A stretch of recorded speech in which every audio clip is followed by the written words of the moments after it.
So last week I had talked a little bit about myself, a little bit about forgiveness,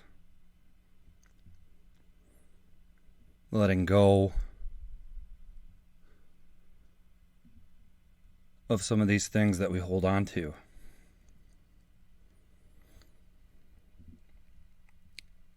We are just so quick to skewer each other when something comes up from 10 years ago. We're so quick to judge and just throw anyone and everybody under the bus. And as I said, I'm a bit of a hermit when it comes to these things. I don't socialize a lot. And so to do this, it was a big step for me to reach out. And it's common in literature, and it's basic knowledge that fear of public speaking is huge. It's one of the biggest fears, if not the biggest fear. And a lot of that is based on the fear of not being accepted or the fear of criticism. But ultimately it's fear in any form or any cause. We want to be accepted by our peers.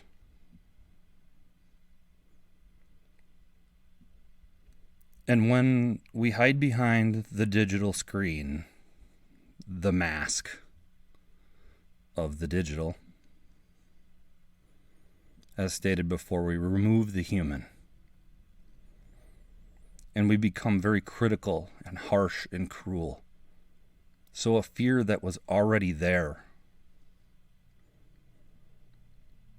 is exacerbated by people that are on the attack, that have this sense of that they're perfect or their way is better.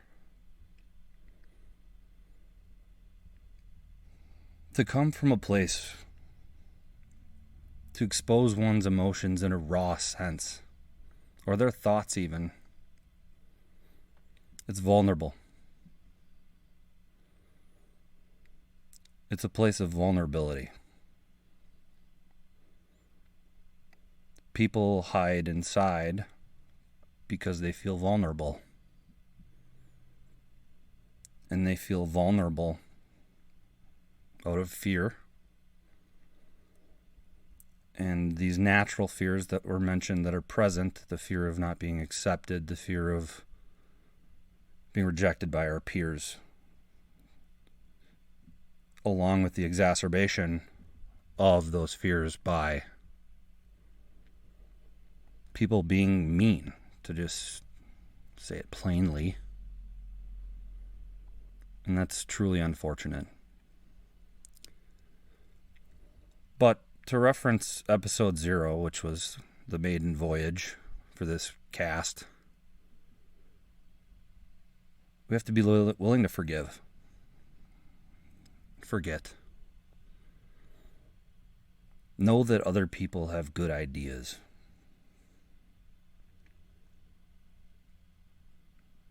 I don't know if this is going to catch on. I don't know if anybody likes listening to it. But I know it took a lot to face this vulnerability for me. I welcome critiques. I welcome criticism. I welcome discourse. But what I don't welcome is wanton attacks on people's character and things of this nature. It's so easy to just lampoon somebody.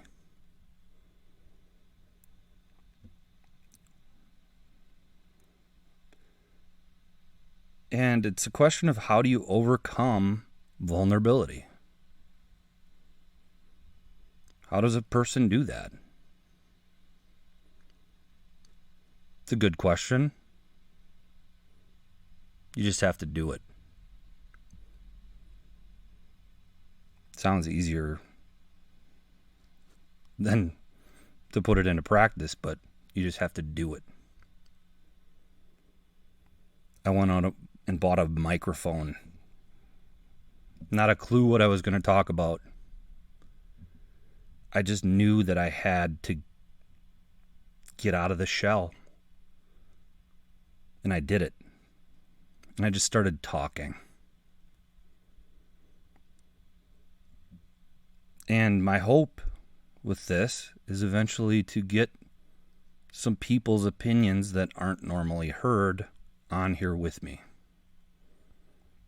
I want to hear from people in a common job.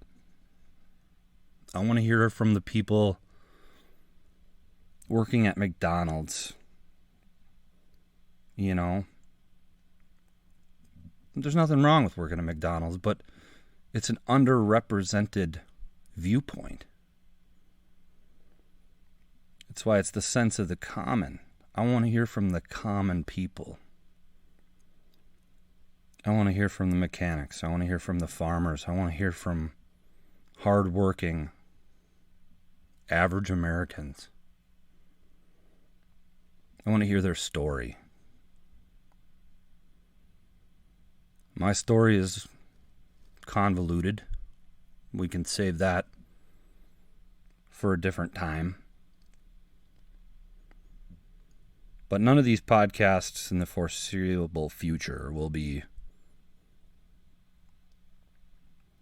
of any length. I don't want to feel like the student that has to write a 5-page paper and they only have 4 and they run out of things to say. I don't want to end up being that person.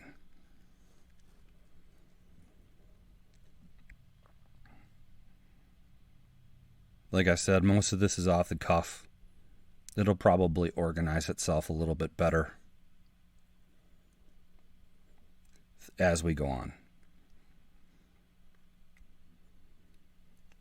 But sometimes when we need to move forward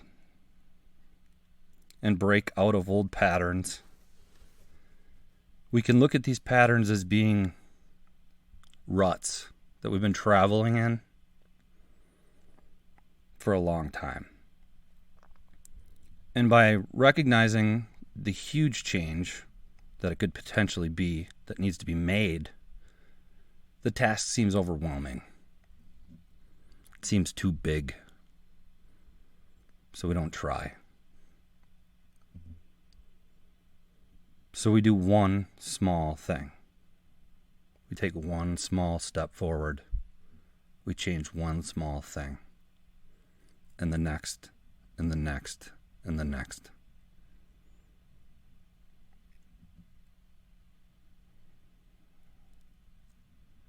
We're not going to change the world in a word.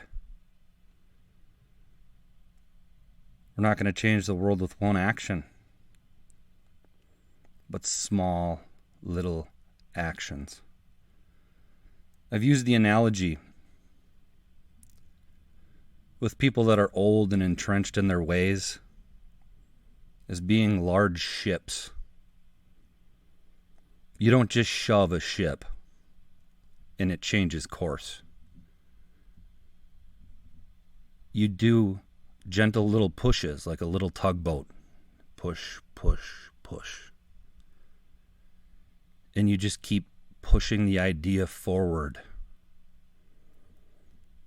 with the ideas of forgiveness and being a little more tolerant of difference. Make one person's day. When you're going through the drive-thru, getting a coffee, burger, whatever you're going to do, it seems so automatic because that's the way it's designed. McDonald's, I don't want to single anybody out, but just everything is so automatic that if you can just remove the machine for a moment when you pull up to give them your money, say hello, ask how they are. Say, with all of the garbage going on right now, the garbage, I mean the chaos the change in pace. With all that going on, tell them that you appreciate it. You actually appreciate what they're doing. You appreciate them behind that mask that they have to wear all day long. You appreciate that they're going through that. It doesn't need to be a grand overture like that, but just look them in the eye. The eyes are the window to the soul. And if nobody looks into them, people get lonely. They feel detached. I have a friend in Germany who said when you speak to people, speak to them Auge um Auge, Zahn um Zahn, eye to eye and teeth to teeth. It lets you feel connected. Like I said, it doesn't need to be a grand overture, but just something simple. Hey, I appreciate you. I hope you have a good day. Co-workers. You just walk past, say, hey, it's nice to see you today. It's these simple little things that we can bring back into our society that can change the world. We can come back to the golden rule, to treat others as we would like to be treated. And we could get into a big philosophical debate over the meaning of that. But just take it at face value. If somebody messes up your order, you're speaking to customer service, they mess up your problem, they don't understand what you're saying, cut them some slack.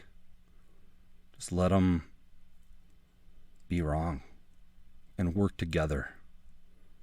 Slow down. With this world, we tend to move so fast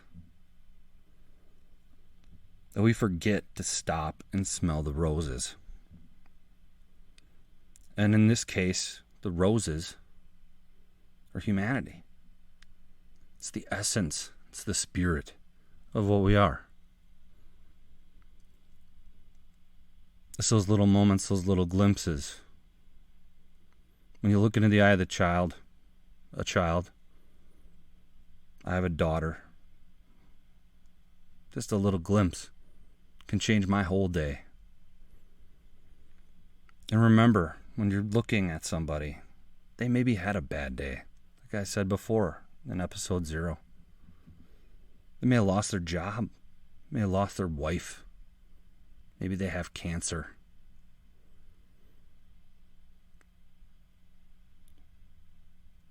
So I just ask that everybody be patient. Come back to what is virtuous. Love, patience, empathy, kindness. It's not just a machine that you're speaking into. There's a person behind there. I lose it too. You know, people are so quick to also call somebody a hypocrite because they say one thing and they do another. But if somebody is speaking of an ideal that they wish to see realized, they're obviously going to fall short of that ideal as well. We're all going to fall short of an ideal. It's the very definition of an ideal. It's perfect. It's perfect.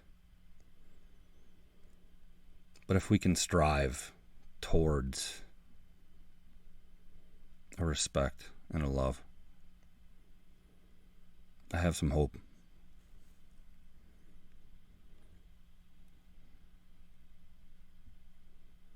So just know that, especially in this time that is just soaked in fear and uncertainty, people are scared. You've got left versus right. You've got people that are saying the people that aren't wearing masks are irresponsible. You've got people saying that the people that are wearing masks are idiots. or whatever word they choose to use. But just know that some people are genuinely scared. And the powers that be are experts at generating fear. They make these things mainstream. You can take a thing with a fractional percentage of occurrence. You let the news cycle get a hold of it, and all of a sudden it explodes into a new world.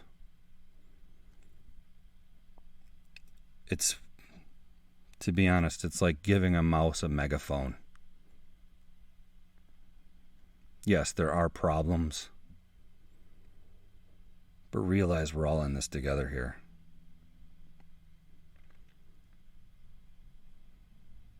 And like I said, this is off the cuff. I don't have a ton to say each time, but I hope that what I do have to say brings you a little bit closer to being that ideal you, an ideal community, an ideal us as a people. And we can work together to help each other overcome that vulnerability, that fear. And the only real cure for fear is love. And love isn't just a word. It's not just a sentence. It's little actions. Love is hard. Love isn't going to be easy. That angry old stubborn man, he might be bitter. Life kicked him too hard. Show him a little bit of kindness. Somebody grew up in a bad home. Show him a little bit of kindness. Let's get back to the old ways. People tend to think that old is bad. With everything that is new, phones, technology, everything changing so fast, year by year, day by day, that let's not forget that old is not bad. Old can be good. Old can be bad. New can be good. New can be bad. Technology can bring us all together. Technology can all divide us. Can't blame the medium. We can. Shouldn't say we can't. We shouldn't blame the medium. Because the thing that drives the medium is human intention. And human intention is what makes it bad or good. And so let's keep our eyes and our mind on some higher ideals. It's a scary place out there. And I appreciate you listening and giving me a chance to get these views out there and for me to overcome my vulnerability.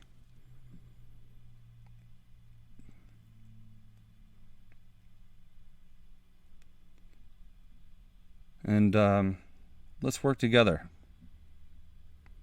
to bring back the sense of the common. It's a powerful thing. I hope you'll come with me on this journey. Subscribe if you like it. Share it. I'd love if you'd share it. If you want to help me. Help me do better. If you know somebody that needs to be heard, wants to be heard, if you want to be heard, let's talk. There's a website, senseofthecommon.com. The podcast is shared across a few different platforms. And maybe through this process we can get to know each other a little bit. Work together and harmonize. And once again, I just want to thank you for listening. And you have a good whatever time it is until I post again. Could be tomorrow, could be a week. Just whenever the spirit moves me, I guess I pick up this microphone and I start to talk.